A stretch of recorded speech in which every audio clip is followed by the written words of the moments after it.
Welcome to Smash Writing, and today we are reviewing another James Bond film.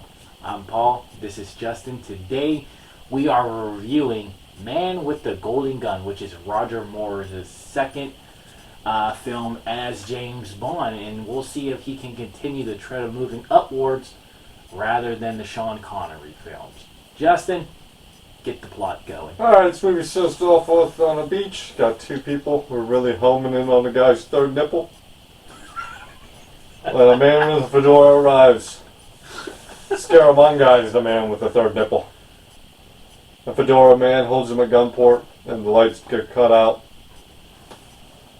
And the butler, his name is Knick Knack.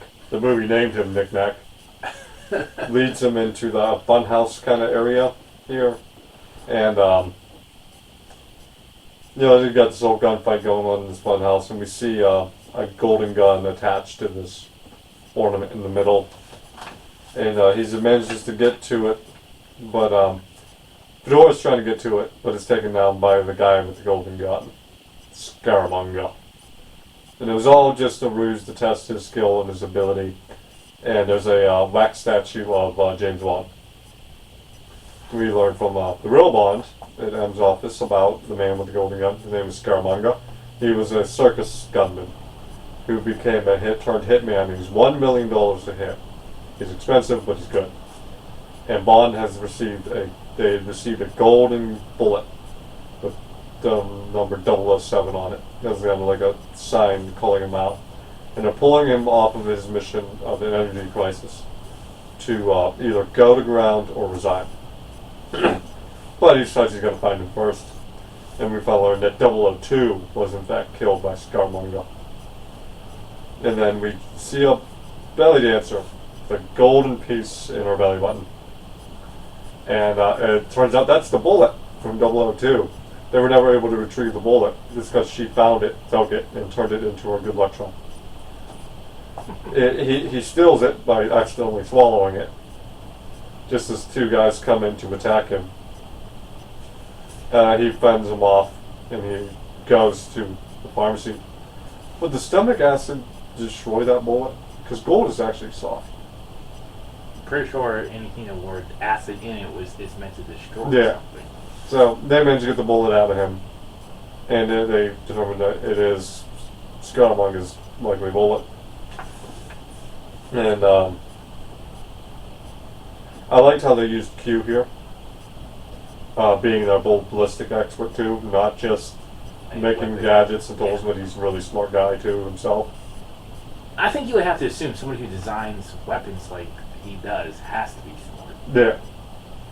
But he tracks him down to this bullet gun maker and crushes him, and he follows him to where he's going to drop off the bullets, where a lady picks him up, the mishanded, and we meet Goodnight. That's her name. That's her name. It gets worse. We're a feet away from Octopussy. Yeah. Well, the freaking the fourth film is called Moonraker or Moonraker. Yeah. So it's just the names are going to be comical. But anyway. They follow her to a hotel where he goes into her bathroom to wait for her to come out of the shower, unaware that she's got a gun. He gets the information out of her anyway. He manages to wrestle her with the gun from her and about to bend her arm and break it. Yeah. To be fair though, she has a gun on you. And then he bitch smacks her.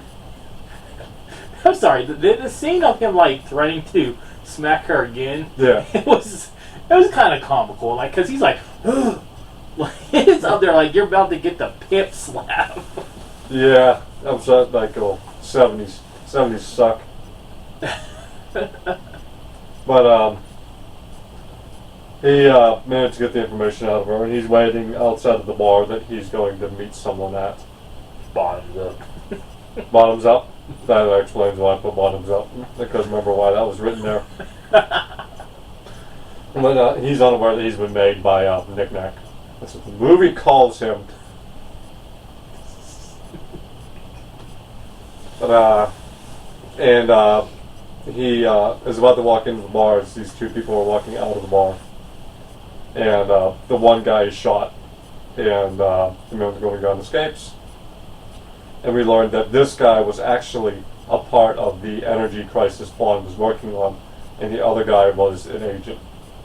I like the boat ride to the Hong Kong Yeah. headquarters. He jumps off the boat because he thinks he's being kidnapped, but he's really being taken to the agency, and he just happens to jump off onto the agency's boat. And it's a like an old British ship liner that It's that been sank, sunk.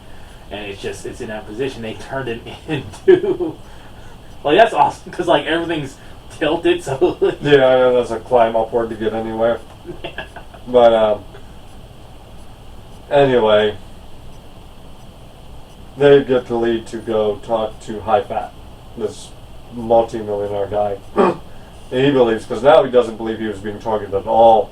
There's actually this other guy who's being targeted.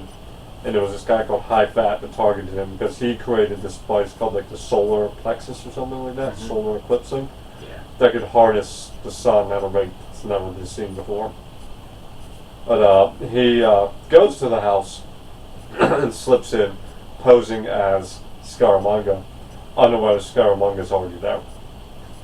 Focus on the third nipple. Yeah, focus on that third nipple. But It wasn't even a nipple; it's the whole. Most when they have the third nipple, actually it's just the nipple.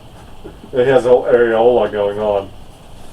But anyway, so when he goes back to High Fat's house for the dinner, they capture him and he's about to be killed. But he's stopped because don't kill him at my house. Yeah. And aren't you a villain? Who says that? And he is taken to a karate school. This scene is so long. So long. And so unnecessary. I skipped through most of it. I don't even understand the whole point of taking him. They were going to be, I guess he's going to fight the students until one of them killed him. But he escapes, and at least we do get a little bit of progression. The one agent's nieces are with him, and they beat the hell out of all these guys. That is true. They show more athleticism. These two have shown more athleticism than any James Bond we've gotten up to this point. That is actually true. Connery, Moore, or the guy from Majesty's Secret Service. Lasbeer. Lazenby. There should be double O agents here. Good lord.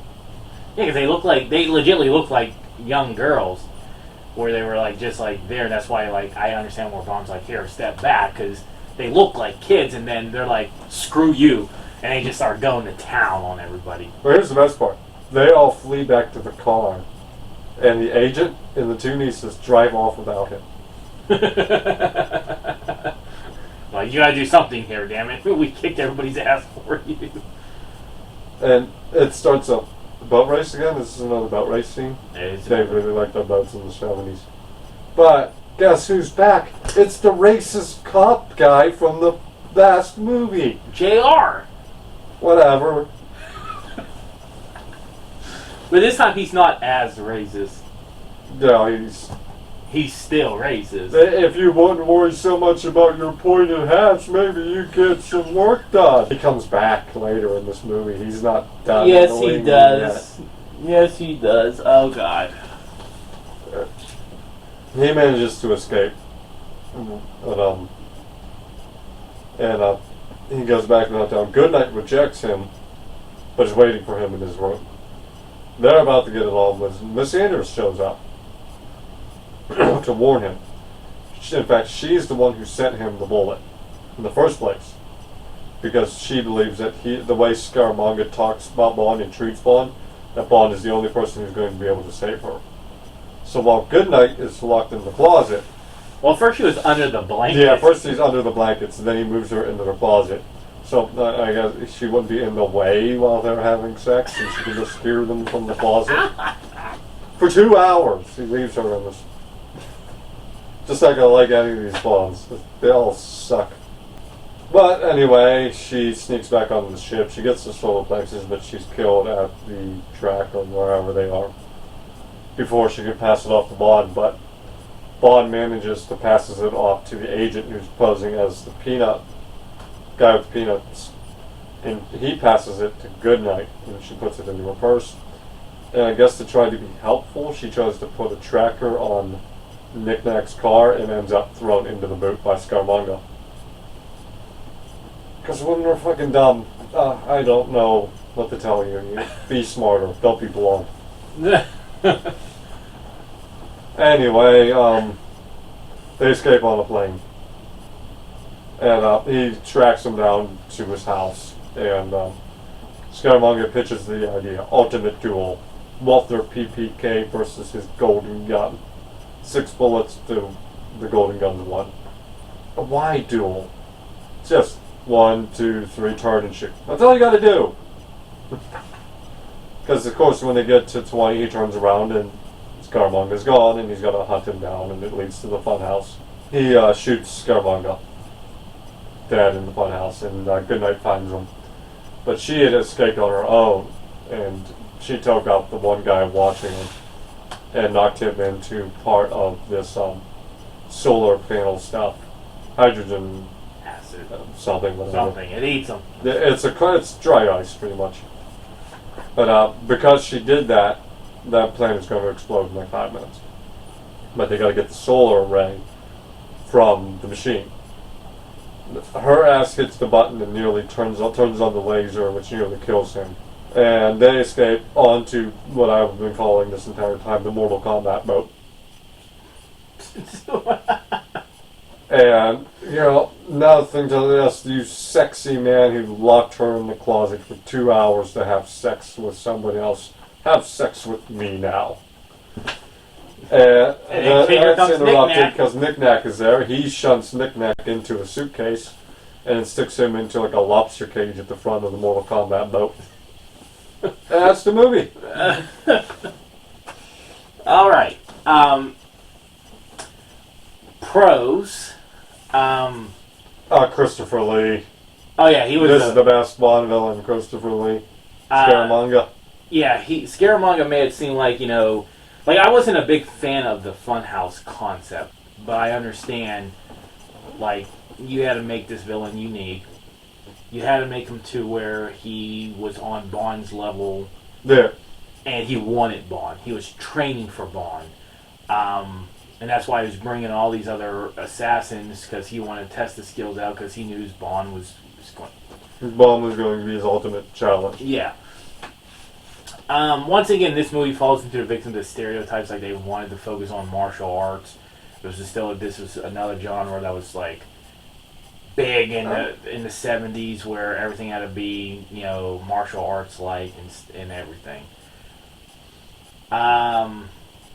Roger Moore as as James Bond. I did feel like they probably there were some things where I felt like that he did right, and then I think there were some things that they told him to do and he just didn't do right type of thing. I did feel like he kind of I'm not going to say he took a step back in the Bond evolution, but there were still certain things. He's almost an airhead at times. Yeah. Yeah. And I'm not saying I'm still putting him so far. Two of his ways of portraying Bond was still much better than Sean Connery. Yeah. Another thing that JR cop crap. Please tell me he's done. I don't know. Well, I don't watch these ahead of time. I hope this is done. I swear to God, I hope that is too. It was funny in an ignorant way in the last film. Live and Let Die. But because at least he was getting his comeuppance. Yeah. Like his boat was crashed. He was humiliated.